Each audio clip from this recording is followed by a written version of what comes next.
राम, जय श्री राम, जय श्री राम, जय श्री राम। हम सब हैं श्री राम प्रभु के, जय श्री राम, जय श्री राम।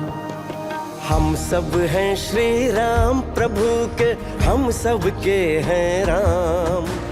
हम सब हैं श्री राम प्रभु के, हम सब के हैं राम। अवध बिहारी रघुनंदन को, अवध बिहारी रघुनंदन को बारंबार प्रणाम। जय श्री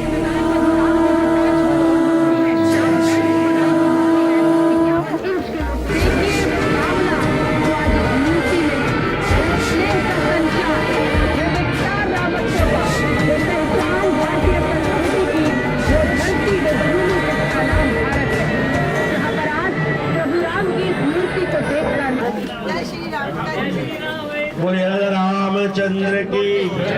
आज का दिन एक इतिहास के अंदर ऐसा दिन लिखा जाने वाला है, आने वाली पीढ़ी भी आपको दुआ देगी।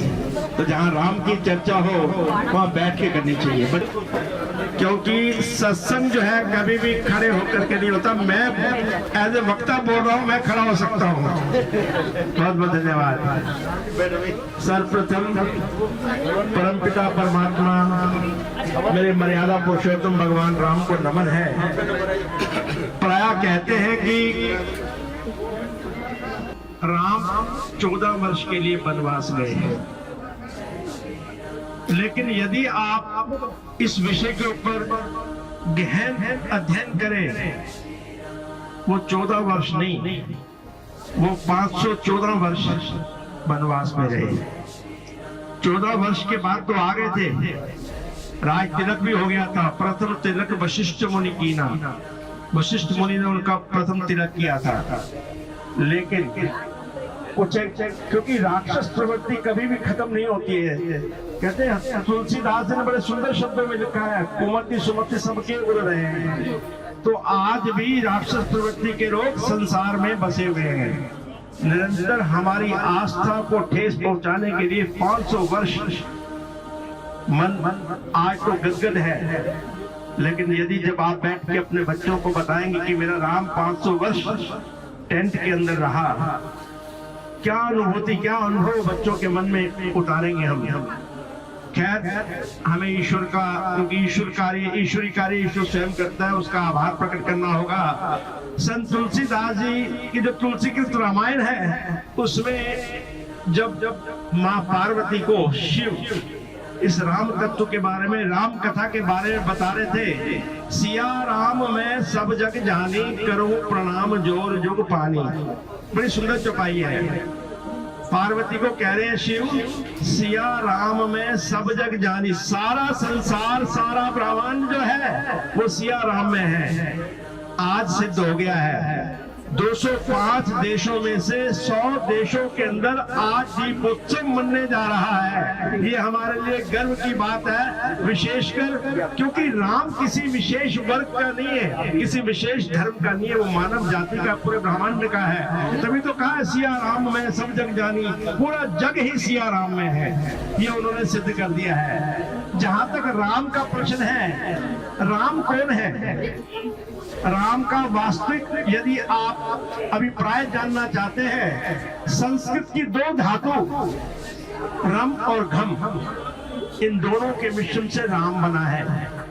रा का मतलब है व्यापक और माँ का मतलब है सब जगह, जो सर्वव्यापक है। हरि अनंत, हरि कथा अनंता आता है ना, तो जो हर जगह व्यापक है, कण कण में है, तुझ में भी है, मुझ में भी है, वो राम है। राम रमयति, जो सब में रमा है वो राम है। राम कौन है? जब आप कहते हैं राम, तो राम संबोधन है। जब आप 2 बारी राम बोलते हैं तो राम उद्बोधन है। तो राम संबोधन है, राम उद्बोधन है, राम संवेदना है, राम संकीर्तन है। जब हम कई बारी मिलके करते हैं तो राम, हम सब राम में हो जाते हैं। आज हमारे लिए एक गर्व का विषय है। अभी जस्ट 10 मिनट पहले मेरे समधी साहब हैं मैनकाइंड फार्मा के चेयरमैन है, उन्हें भी प्राइम मिनिस्टर ऑफिस से निमंत्रण आया था। देखिए इत्तेफाक की बात है कि जब मैं यहाँ पर पूजा में सम्मिलित हूँ, उनका फोन आया, वो वहाँ का दृश्य बता रहे थे। कहते सिंह जी, मैंने जीवन के अंदर पता नहीं स्वर्ग किसी ने देखा नहीं देखा, यहाँ आने के बाद, अयोध्या आने के बाद मैंने आज स्वर्ग देख लिया। कहते न जाने कितने दिनों की उन लोगों की मेहनत है जो लोग हमारा वहाँ पर ध्यान रख रहे हैं। वो टेंट में रह रहे हैं, मेरे समधी साहब रात को टेंट में रहे, वो टेंट 5 स्टार टेंट है, लेकिन बता रहे कि यहाँ की भव्यता और दिव्यता, भव्यता दिव्यता में अंतर क्या है? भव्य बोलते हैं सुंदर को, दिव्यता बोलते हैं जिसमें सुंदरता के साथ दैविक शक्ति भी हो। कहते हैं यहाँ लगता है कि जैसे सब जगह राम ही राम नजर आ रहा है। वो बड़े देखो मेरे समझी जो है बहुत कम धर्म में विश्वास, पूजा पाठ में विश्वास करने वाले हैं, लेकिन वहां जाने के बाद उनका हृदय परिवर्तन हो गया। कहते सिकर जी, मैं आपको फोन किए बगैर नहीं रह पा रहा हूँ कि यहाँ आने के बाद मुझे लगता है जीवन यही है। तो कहने का मतलब, अयोध्या का मतलब क्या है? जब युद्ध ना हुआ, वहां पर कभी युद्ध नहीं हुआ, प्रेम की प्रकाष्ठा। रामायण क्या है? रामायण एक त्याग का ग्रंथ है। भरत को राज मिलता है, वो त्याग देता है।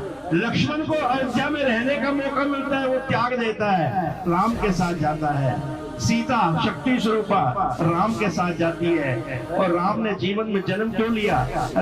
लोग कहते हैं कि रावण को मारने के लिए किया, वास्तव में रावण को मारने के लिए नहीं किया, क्योंकि रावण को तो लक्ष्मण अकेला भी मार सकता था। कहते हैं उस समय राक्षसी शक्तियां इतनी हावी हो गई थी, तो मां पृथ्वी ने जाकर के विष्णु को प्रार्थना की कि हे प्रभु रक्षा करो, राक्षसों ने हमारा जीवन दुर्लभ कर दिया है, यज्ञ और होम नहीं होने देते हैं। तो भगवान विष्णु ने उस समय क्या वरदान दिया? सुनने के लायक लाइनें हैं। पृथ्वी ऐ मेरी प्यारी पृथ्वी, मैं तेरा ताप मिटाता हूँ, दशरथ के यहाँ राम बनकर अतिशीघ्र अवध में आता हूँ।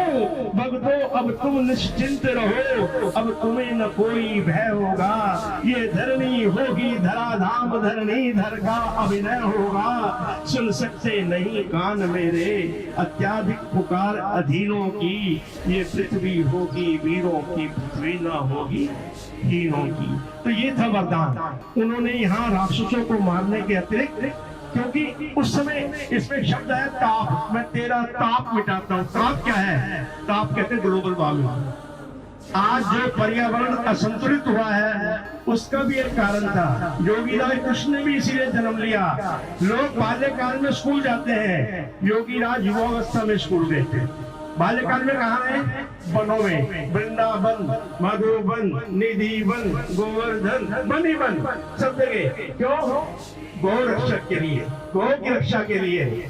अगर आपने कभी वैदिक रीति से हवन किया है, ओम अयंत महात्मा जात वेद से ने दस्व चेत वर्दया चास्मान प्रजया, प्रजा शब्द पशु ब्रह्म, पशु शब्द जो पकड़ लो।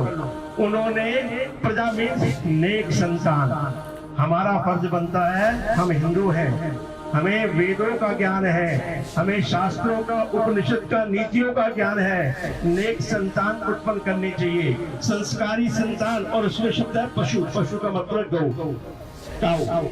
जो हम दूध पीते हैं, किसी ने विवेकानंद से पूछा आपके यहाँ 2 जानवर हैं, भैंस और गाय, दूध किसका अच्छा है? कहते दूध तो भैंस का अच्छा है। लोग तो कहते हैं गाय का, कहते हैं गाय जानवर का है, वो तो हमारी माँ है।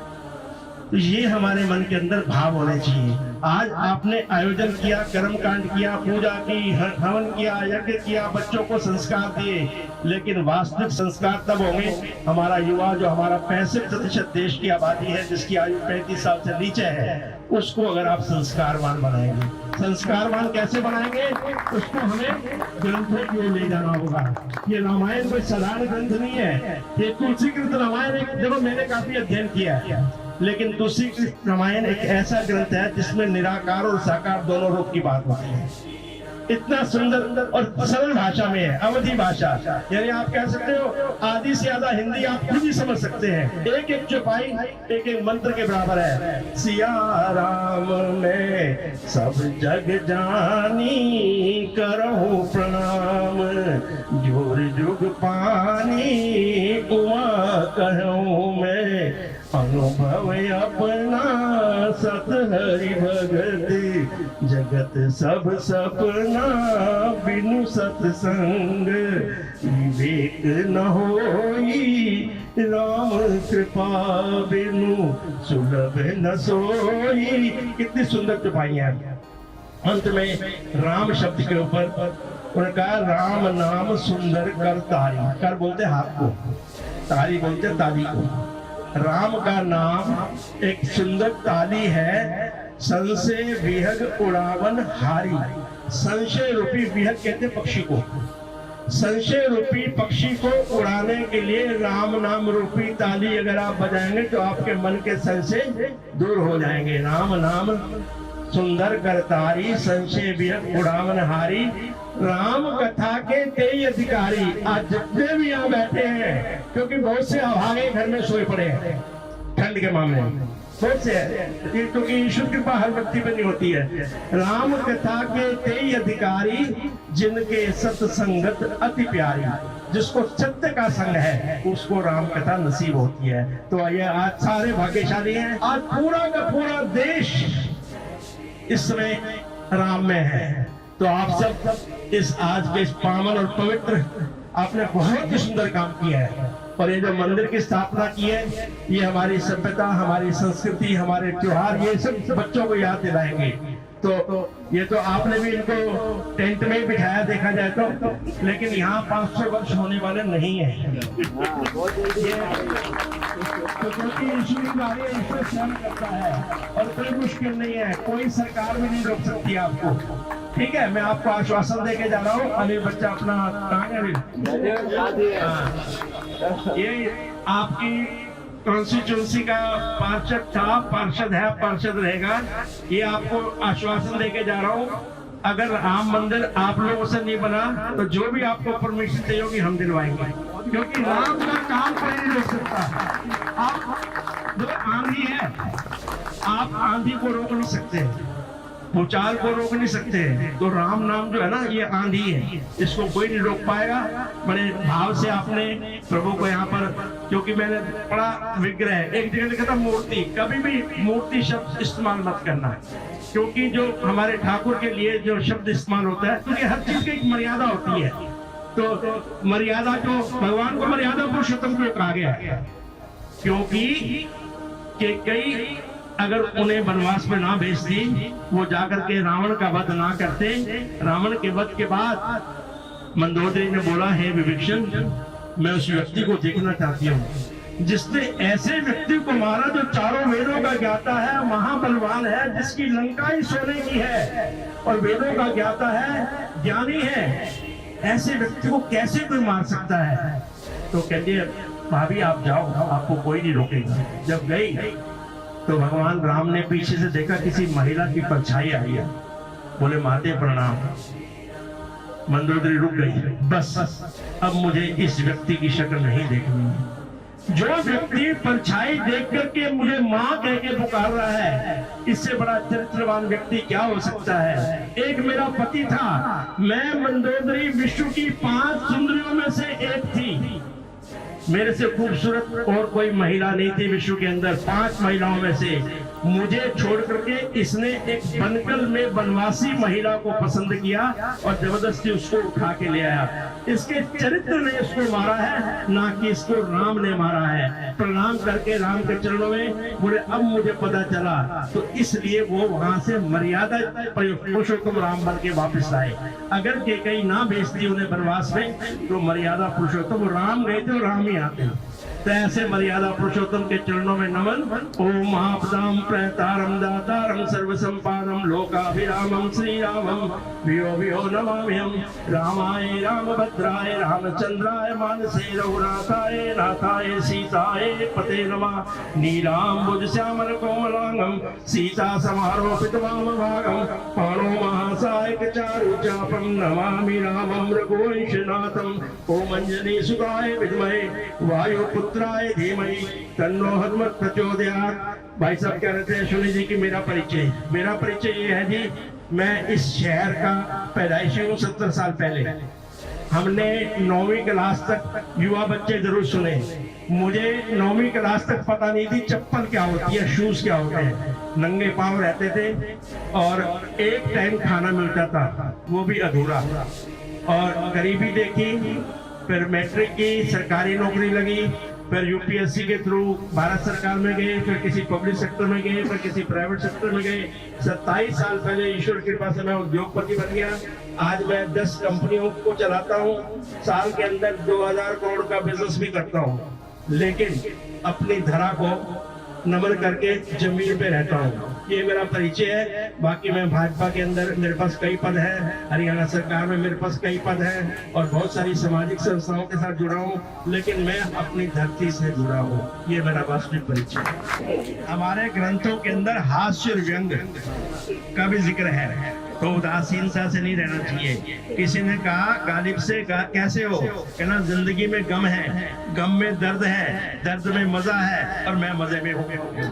हर मर्ज का इलाज नहीं दवा खाने में, कुछ मर्ज ठीक हो जाते हैं मुस्कुराने में। तो जीवन के अंदर, क्योंकि भगवान कृष्ण ने एक आखिरी बात कह कि मेरा ना बटन ऑन हो चुका है, तो टाइम है आपके पास, मेरे पास नहीं है। एक बात और कह करके अध्यात्म बात को समापन करता हूँ।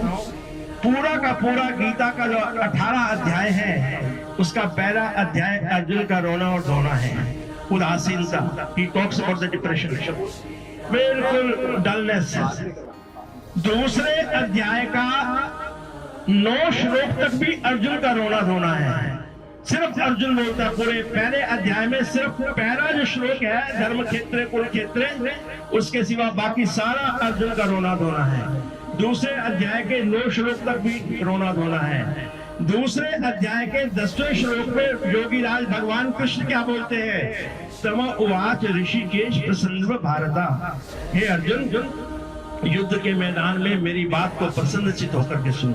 युद्ध के मैदान में ना जाने कितनी बहनें विधवा हो जाएंगी, कितने बच्चे अनाथ हो जाएंगे, लेकिन फिर भी कह रहे हैं कि मेरी बात को प्रसन्नचित होकर के सुन। क्यों? जो होना है सो होना है, वही है वही जो राम रचि राखा। ईश्वर कहते हैं मैं सब कुछ जानता हूँ, क्या करूंगा और क्या होगा, मगर होगा वही जिसमें तुम्हारा ही भला होगा। मैं यदि चाहूँ नहीं तो ज्ञान मिल सकता नहीं, मेरी इच्छा के बिना पत्ता भी हिल सकता नहीं। तो ईश्वर की कृपा से आज ये महान आयोजन हुआ।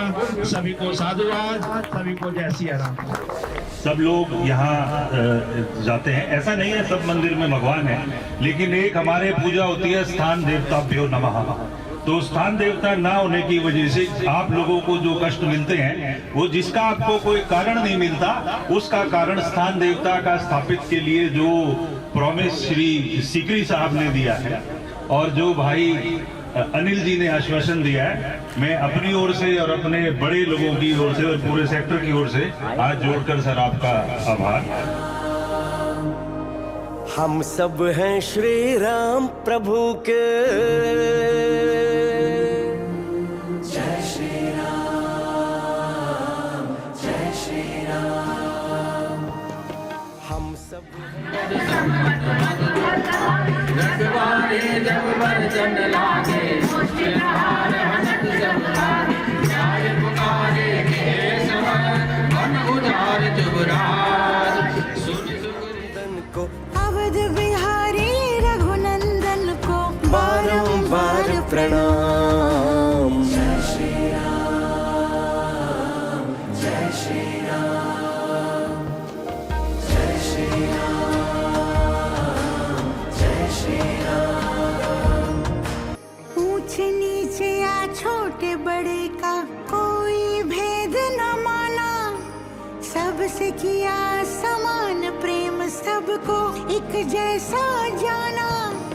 ऊंच नीच या छोटे बड़े का कोई भेद न माना। सबसे किया समान प्रेम, सबको एक जैसा जाना। सबसे सम व्यवहार निभाया, आए सबके काम। अवध बिहारी रघुनंदन को बारंबार प्रणाम।